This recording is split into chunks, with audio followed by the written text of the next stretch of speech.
Sir, you need to leave this parking lot immediately. I work here. I'm a doctor. This is the staff parking area. I don't care what you claim. You're loitering. Loitering? I'm walking to my shift. I have my badge right here. You think I'm going to fall for a Halloween costume and a cheap badge? Is this a joke? The morning of February 11th, 2020 began like any other Tuesday at Memorial Hospital, one of the most respected medical centers in the region. The parking lot was quickly filling with doctors, nurses, and staff arriving for their shifts. At 10:47 a.m., a body camera began recording what would become one of the most shocking demonstrations of institutional racism ever captured on video. A police officer stopped a black man in the parking lot, accusing him of trespassing on private property and demanding he leave immediately. The man wore casual clothes, a gray hoodie, and carried a backpack on his back. To the officer, he didn't look like he belonged there. What the police officer didn't know would change not only his career, but expose a much deeper problem that had been happening at that hospital for years. The man being interrogated like a criminal was not an intruder, not a lost visitor, and definitely not someone who needed to be removed from that property. He was Dr. Michael Chen, a renowned cardiac surgeon who had literally saved hundreds of lives over his 15-year career. That specific morning, he had 3 complex surgeries scheduled, including an emergency one that could mean the difference between life and death for a 52-year-old patient who was waiting in the surgical prep room. And there he was, being detained in the parking lot by a police officer who decided his appearance was reason enough for suspicion. Before we dive deeper into this unbelievable story, tell me, where are you watching from? If this is your first time here, please hit that subscribe button because you won't want to miss how this situation unfolds. And leave a comment saying if you've ever witnessed or experienced something similar. Your stories matter, and we want to hear from you.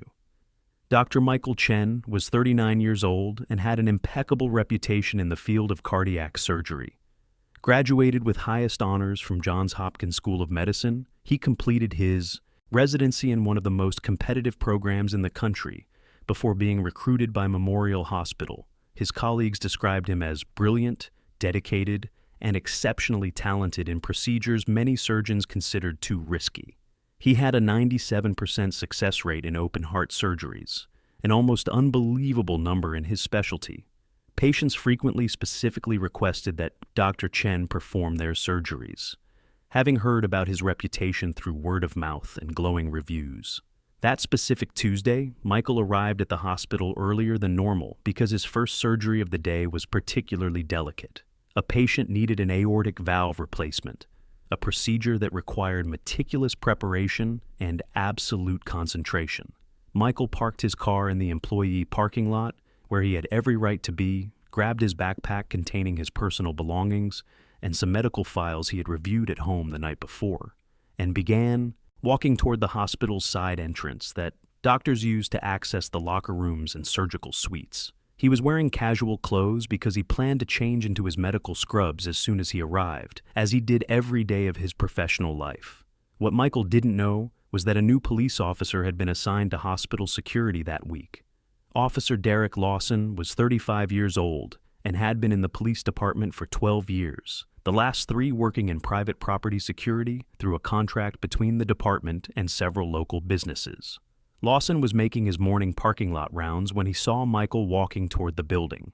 Something in his brain triggered an alarm, that kind of alarm based not on evidence or actual suspicious behavior, but on deeply ingrained prejudices he probably didn't even consciously recognize. He saw a black man in casual clothes and immediately assumed he didn't belong there. Lawson quickened his pace and reached Michael before he got to the door. The body camera captured everything, every word, every facial expression, every moment of an interaction that would quickly go viral and destroy one officer's career while highlighting the systemic racism that black doctors face even in the most unlikely places. What began as a simple request for identification would escalate to a full detention, calls for backup, and a scene so absurd that passing witnesses stopped to watch in total disbelief. And all this while a patient waited in the operating room, his life literally depending on the man being treated like a criminal in the parking lot. Lawson approached Michael from behind and called for his attention, with a tone that already carried authority and suspicion. Michael stopped and turned around, his expression showing initial confusion, followed by a weary recognition of what was probably about to happen. He had been through this before, not exactly at that hospital, but in other places throughout his life. That painfully familiar moment when someone looks at you and sees your skin color first before seeing your credentials, your education, or your humanity. Michael kept his hands visible. An almost automatic reaction developed after years navigating a world that often saw him as a threat first and as a human being second. The officer asked Michael what he was doing there, and the tone was not one of genuine curiosity, but of poorly disguised accusation. Michael calmly responded that he worked at the hospital and was heading to his shift. He pointed to the identification badge hanging around his neck, clearly visible, against his gray hoodie with his photo, name, and the Memorial Hospital logo printed on it. Any reasonable person would have accepted that as sufficient proof and moved on. But Lawson was not reasonable in that moment, or perhaps he was exactly as reasonable as his internal programming of prejudices allowed. He looked at the badge, but instead of apologizing and letting Michael go on his way, he questioned its authenticity. The body camera captured Lawson suggesting the badge could be fake, that Michael could have stolen it, or that perhaps he was a cleaning or maintenance worker, trying to use an entrance restricted to doctors. Each assumption was more insulting than the previous one, and they all shared the same racist foundation that a black man couldn't possibly be a real doctor, working at that prestigious hospital. Michael felt anger beginning to boil inside him, but he maintained his external composure, knowing that any display of emotion would be used against him. He explained, again, this time specifically mentioning he was a cardiac surgeon and had surgery scheduled starting in less than an hour. Lawson didn't believe him, or, more precisely, chose not to believe him, because the narrative in his head was already written. He demanded additional identification, wanting to see Michael's driver's license, as if that would somehow prove or disprove his right to be in the parking lot of his own workplace. Michael slowly reached for his backpack, moving deliberately slow so as not to give the officer any excuse to escalate the situation further. He pulled out his wallet and showed his driver's license, his credit card with his name, and even his medical license card that clearly identified him as a licensed physician in the state. Lawson examined each document with a meticulousness that bordered on ridiculous, as if he were inspecting counterfeit currency. Meanwhile, hospital staff began arriving for their shifts, passing through the parking lot and witnessing the strange scene unfolding. Several nurses who knew Michael stopped at a respectful distance, their expressions showing concern and confusion. One of them, a veteran nurse named Patricia Rodriguez, who had worked with Michael on hundreds of surgeries over the years, immediately recognized what was happening and felt her stomach tighten. She knew any attempt to intervene could make things worse, but standing there watching a brilliant colleague be humiliated in the parking lot was almost unbearable. She discreetly pulled out her phone and began recording, positioning herself so she could capture the interaction without being obvious. What happened next elevated the absurdity to a completely new level. Lawson, still not satisfied with all the identification Michael had provided, informed him that he needed to verify if there were any outstanding warrants against him, or if his name appeared in any system as a person of interest. Michael calmly asked on what legal basis the officer was. Detaining him, since he had provided valid identification, was on property where he legally worked and had committed no crime or violation. Lawson responded that he was conducting an investigation of possible trespassing, and that Michael would be detained until the situation was clarified. The irony of a surgeon being detained for trespassing at the hospital, where he literally saved lives, was so thick you could cut it with a scalpel. Michael looked at the watch on his wrist and felt the urgency of the situation weighing on him. His patient was being prepped at that exact moment. The surgical team would be waiting for him, and every passing minute increased the risk of complications. He tried to explain this to Lawson, saying he had an emergency surgery scheduled and that a patient was literally counting on him to save his life. Lawson didn't budge. In fact, he suggested that if Michael really were a surgeon, the hospital would have other doctors who could do the procedure. The ignorance of that statement was breathtaking, as if cardiac surgeons were interchangeable like spare parts, as if years of specialized training and hundreds of hours of experience made no difference at all. At that moment, Patricia could no longer remain silent. She approached carefully, keeping her hands visible and her voice calm, and identified herself as senior nurse in the cardiac surgery department. She confirmed that Michael was indeed Dr. Chen, one of the hospital's most respected surgeons, and that he had patients waiting for him. Lawson turned to her with an expression that made clear he didn't appreciate the interference. He said he was conducting an official investigation and that she needed to step back. Patricia insisted, explaining there was a real medical emergency happening and that every minute counted. Lawson responded by threatening to arrest her for obstruction if she didn't leave the area immediately. The tension in the parking lot was becoming palpable. More hospital staff had stopped to watch, some recording on their phones, others simply too shocked to process what they were witnessing. Michael remained externally calm, but inside he was making quick calculations. His patient had a specific time window for surgery. If he missed that window, complications could be fatal. He thought about calling the hospital and explaining the situation, but his phone was in his backpack and any sudden movement could be misinterpreted by the officer who was already clearly operating under dangerous assumptions. He was trapped in a Kafkaesque nightmare where logic and reason had been replaced by prejudice and stubbornness. Lawson finally grabbed his radio and called for backup, saying he had an uncooperative suspect in the Memorial Hospital parking lot. The way he described the situation made it sound like Michael was being violent or threatening, when in reality, he was standing there calmly, still holding his open wallet with all his identification visible. Within minutes, another patrol car arrived at the parking lot. The second officer, a woman named Sarah Martinez, got out of the vehicle and immediately assessed the scene. She saw Michael, saw the badge hanging around his neck, saw the growing crowd of hospital staff watching with expressions of disbelief, and something in her expression changed. She had enough experience to recognize when a situation had been misread from the beginning. Martinez approached Lawson and asked what exactly the problem was. Lawson began explaining that he had encountered this individual in the parking lot and that he was acting suspiciously. Martinez looked at Michael, looked at the clearly visible badge, and then looked back at Lawson with an expression that was a mixture of confusion and embarrassment. She asked if Lawson had verified the identification badge. Lawson responded defensively that yes, but that he suspected it could be fake. Martinez then asked the obvious question that should have been asked from the beginning. She requested to speak with the hospital's Human Resources Department to verify if Michael Chen worked there. It was such a simple step, so obvious that the fact Lawson hadn't thought of it in the last 15 minutes revealed everything about his real motivations. While Martinez was on the phone with Human Resources, a man in a white coat came running out through the hospital's side entrance. It was Dr. James Morrison, head of the cardiac surgery department and Michael's direct supervisor. He had been informed by one of the nurses that Dr. Chen was being detained in the parking lot and couldn't believe it until he saw it with his own eyes. Morrison was a 60-year-old white man who had worked in medicine for over 3 decades, and the scene before him left him absolutely furious. He marched directly to where the officers were standing and, without concern for protocols or hierarchies, demanded to know why the hell one of his best surgeons was being prevented from entering the hospital when there was a patient literally dying on the prep table. Dr. Morrison's arrival completely changed the dynamic of the situation. He wasn't interested in being polite or diplomatic.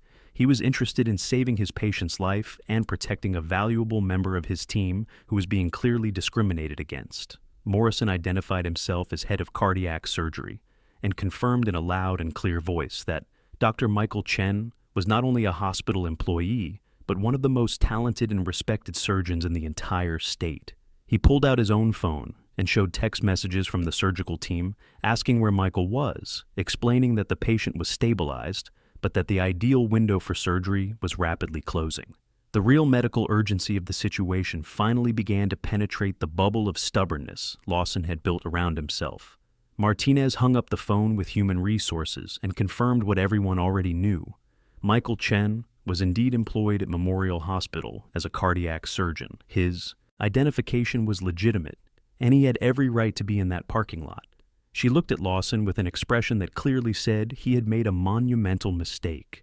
Lawson, realizing his position was crumbling, tried to save the situation by suggesting he was just following standard security protocols. Morrison wasn't having any of it. He pointed out that dozens of other employees, all white, had passed through that same parking lot that same morning, without being stopped or questioned. He asked Lawson directly if he had verified anyone else's identification that morning, and the embarrassed silence that followed was answer enough. Michael was finally released, but the lost time had already caused damage. He ran into the hospital, quickly changed into his surgical scrubs, and entered the operating room 23 minutes past the originally scheduled time. The surgical team was visibly relieved to see him, and the procedure began immediately. Michael forced his mind to focus, completely on the task at hand, compartmentalizing the anger and humiliation still burning inside him. The patient on his table needed his full attention, and Michael was too professional to let his emotions interfere with his work. The surgery lasted 4 hours and was a complete success. The patient survived and would eventually recover fully, but those 23 minutes of delay could easily have resulted in a very different outcome. While Michael was saving a life in the operating room, the parking lot incident was spreading like wildfire through the hospital. Staff who had witnessed the scene were sharing their recordings in private message groups. Patricia Rodriguez, the nurse who had recorded much of the interaction, sent the video to several of her colleagues, who in turn shared it with others. Within hours, practically everyone in the hospital knew what had happened. Hospital administration was flooded with reports from outraged staff, many of whom were minority doctors, and nurses who began sharing their own experiences with differential treatment by security staff over the years. What had started as an isolated incident was quickly revealing itself as the tip of a much larger iceberg. Dr. Morrison didn't waste time. He marched directly to the office of hospital CEO Daniel Richardson and demanded an immediate meeting. Morrison wasn't known for being confrontational or political. He was a surgeon who preferred to let his work speak for itself. But what had happened to Michael had crossed a line he couldn't ignore. He entered Richardson's office with his tablet showing the parking lot video and let the CEO watch the complete recording without interruption. The silence in the room as the video played was heavy with implications. Richardson knew exactly how serious the legal and reputation ramifications of what he was witnessing were. A black doctor being racially profiled on hospital property by a contracted security officer wasn't just morally wrong. It was a public relations and legal time bomb. Richardson immediately convened an emergency meeting with the hospital's head of security, the director of human resources, and the hospital's legal counsel. The recording was played again, this time for a larger audience that fully understood the implications. The head of security, a man named Robert Chen, was visibly disturbed. He explained that Lawson was an officer contracted through an agreement with the local police department, and that technically he wasn't a direct hospital employee. But Richardson quickly pointed out that didn't matter. Lawson was wearing the uniform while working on hospital property, and in the eyes of the public and the law, he represented the institution. The hospital would be held accountable for his actions, regardless of who signed his paycheck. News of the incident leaked to local media within 24 hours, and when it leaked, it was with the force of an avalanche. An investigative reporter from the city's main news station received a copy of the video from an anonymous source inside the hospital, and the story aired on the evening news with a headline that left no room for ambiguous interpretations. Renowned cardiac surgeon detained and accused of trespassing at his own hospital. Video from Lawson's body camera, combined with phone recordings from multiple witnesses, provided an undeniable visual narrative of what had happened. The story spread across social media like an uncontrolled fire, accumulating millions of views in just a few hours and generating widespread outrage. What made the story particularly viral was the glaring contrast between who Michael was and how he was treated. Here was a man who had dedicated his life to saving other lives, a surgeon whose technical expertise was nationally recognized, being treated like a common criminal simply because his skin was black. Social media commentators pointed out the cruel irony that Michael could literally operate on someone's heart and save them from death, but would still be seen as a threat in a parking lot by a security officer. The hashtag that emerged quickly became one of the country's most trending, with thousands of people sharing their own experiences of discrimination in professional environments where they should have been respected for their qualifications.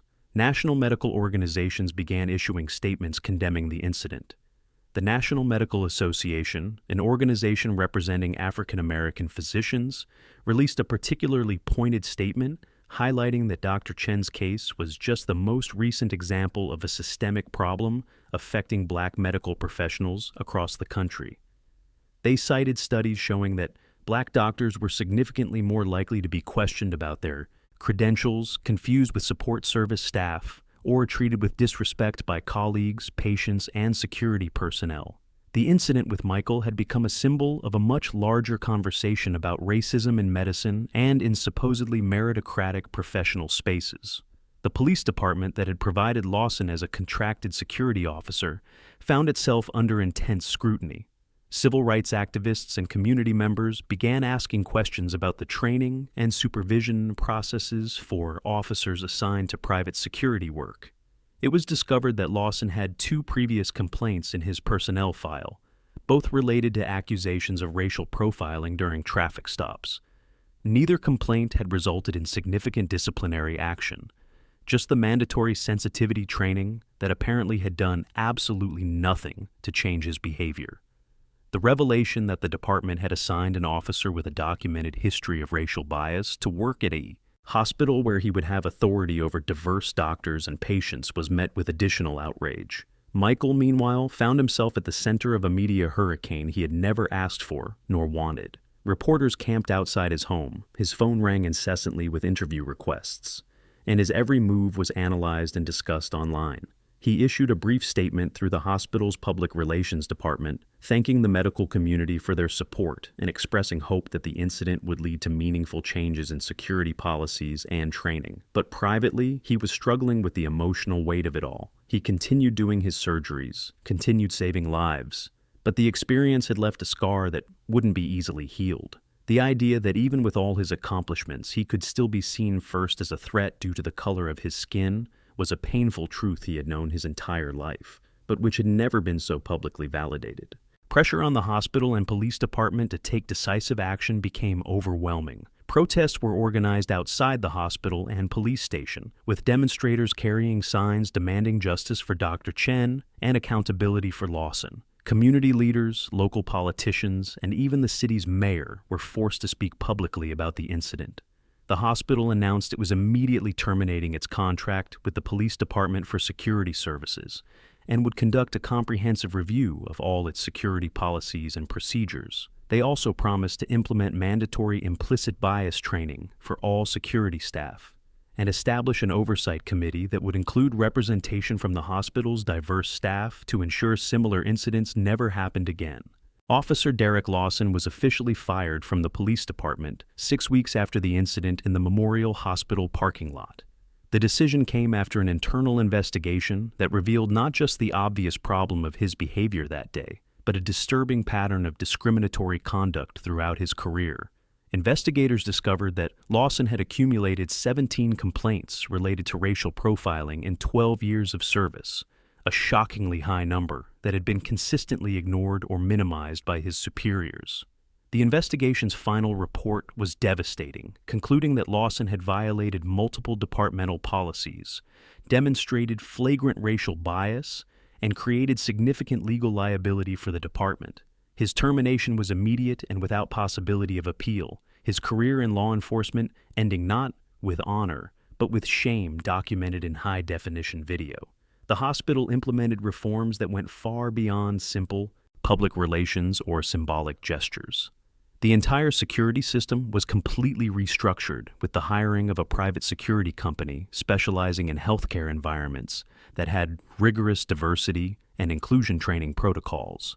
Every member of the new security team underwent 50 hours of training before starting work, including extensive modules on implicit bias, cultural sensitivity, and recognition that hospitals are environments where people of all races and backgrounds work at all levels, from cleaning services to surgery.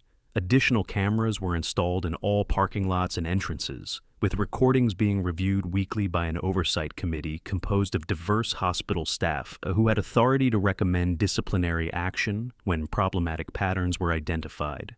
Michael never sued the hospital or police department, a decision that surprised many people considering the severity of what had happened and the obvious trauma he had suffered. When asked about it in one of the rare interviews he granted, he explained that his goal was never personal financial gain, but real systemic change that would benefit not just him, but all minority medical professionals who would come after him. The hospital, recognizing both its moral responsibility and legal exposure, offered a comprehensive settlement that included a formal public apology read by the CEO at a live-stream press conference, a $500,000 donation to a scholarship in his name for underrepresented minority medical students, and a documented commitment to implement all security reforms recommended by outside diversity consultants. Michael accepted the terms, but made clear he would be monitoring closely to ensure promises translated into real action. Michael's story became a case study used in medical schools, law enforcement training programs, and business diversity and inclusion courses across the country. Universities showed the parking lot video to illustrate how racial bias operates even in elite professional settings, and how assumptions based on appearance can have devastating consequences.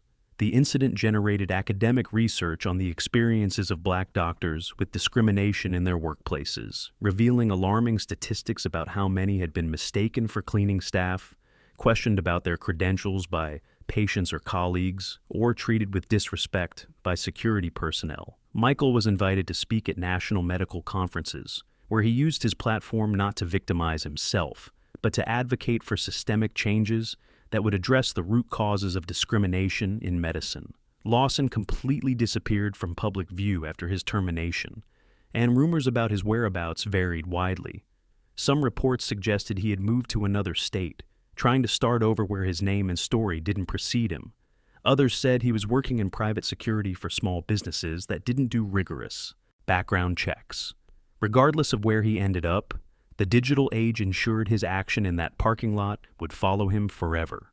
Employers who searched his name would find pages of results about the incident, the video still circulating online with millions of views and news articles detailing how his racial prejudice cost him everything.